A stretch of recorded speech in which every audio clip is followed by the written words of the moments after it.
Hello student, आज हम लोग इकोनॉमिक्स के इलेक्ट्रिसिटी ऑफ सप्लाई के बारे में पढ़ेंगे। इसके पहले हम लोग डिमांड के बारे में पढ़ा था।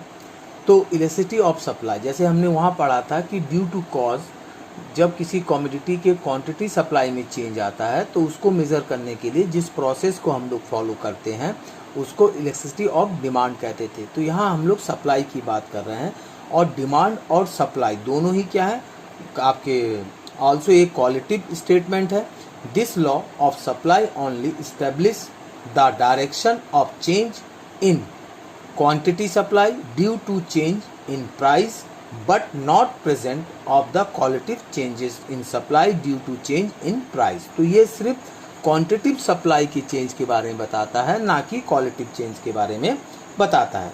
वहाँ पे भी जो हमने देखा था इलेक्ट्रिसिटी ऑफ डिमांड में, तो वहाँ पे हमने क्या लगाया था फार्मूला कि proportionate change in quantity of demand. तो यहाँ पे क्या हो जाएगा, क्वांटिटी ऑफ सप्लाई अपॉन में प्रोपोर्शनेट चेंज इन प्राइस, यहाँ भी वही रहेगा प्रोपोर्शनेट चेंज इन सप्लाई, जिसको हम लोग डेल्टा वहाँ पे Q को प्राइस क्वांटिटी से और P को प्राइस से रिप्रेजेंट कर रहे थे।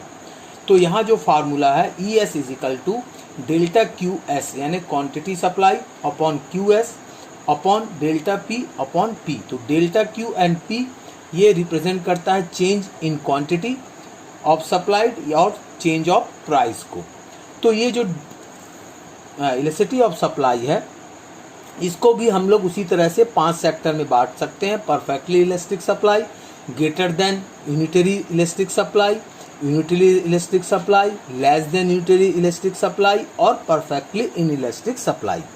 तो जहाँ पे प्राइस इक्वल होता है, जैसे परफेक्टली इलेक्ट्रिक सप्लाई में क्या होता है आपका कि प्राइस में कोई भी चेंजेस ना हो पर उसकी क्वांटिटी सप्लाई में क्या होती रहे, चेंज होती रहे। तो इस तरह के जो चेंजेस होते हैं वो परफेक्टली इलेक्ट्रिक सप्लाई के नाम से जाने जाते हैं।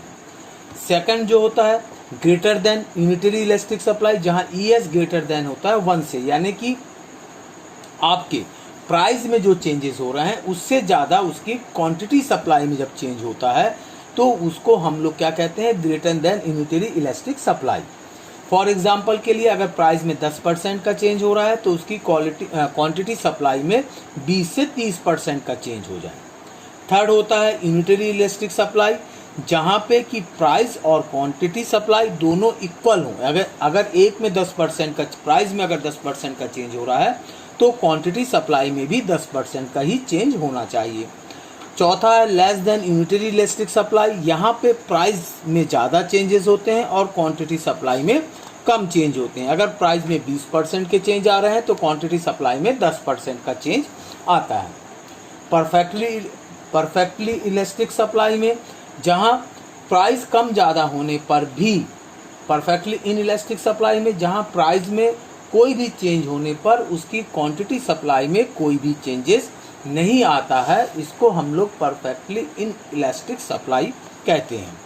अब इसके जो इलेक्ट्रिसिटी ऑफ सप्लाई को जो इफेक्टेड करते हैं, इन्फ्लुएंस करते हैं, वो फैक्टर कौन कौन से हैं। पहला नेचर ऑफ गुड्स, अगर कोई कंपलसरी गुड्स है तो उसका इसमें कोई फर्क नहीं पड़ता। Cost of production, change in future price, natural circumstances, techniques of production, risk bearing capacity, time elements, very short period. तो ये सारी चीज़ें जो हैं आपके प्राइस इलेक्ट्रिसिटी को क्या करते हैं, इफेक्टिव करते हैं और इस पे उसके चेंजेस पे इफेक्ट डालते हैं। Thank you.